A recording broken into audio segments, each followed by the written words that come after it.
डलहौजी के स्थानीय निरंकारी सत्संग भवन बनीखेत में सत्संग का आयोजन किया गया, जिसमें बहन अर्पिता ने प्रवचन करते हुए आत्मिक शांति और प्रेमपूर्ण जीवन का संदेश दिया।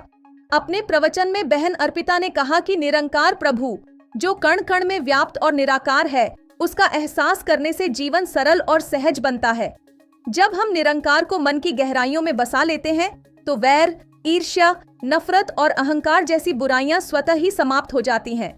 इसके स्थान पर प्रेम, शांति, समदृष्टि और अपनत्व जैसे सद्गुणों का विकास होता है, जिससे जीवन संतुलित और पूर्ण बनता है। बहन अर्पिता ने कहा कि सच्चा सुकून एकत्व में है, जो आत्मा और परमात्मा के बीच का संबंध है। जब आत्मा को अपनी वास्तविक पहचान का बोध हो जाता है कि वह परमात्मा का ही अंश है, तो यह एहसास प्रेम और आनंद में बदल जाता है। उन्होंने आगे कहा कि परमात्मा प्रेम का स्वरूप है और जब आत्मा परमात्मा से जुड़ती है तो जीवन भी प्रेममय बन जाता है। जब हम स्वयं प्रेम बन जाते हैं तो यही प्रेम हम संसार में बांटते हैं।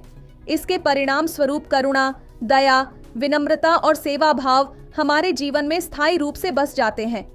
बहन अर्पिता ने कहा कि सच्ची भक्ति तब संभव है जब हम निरंकार से गहरा संबंध जोड़ते हैं।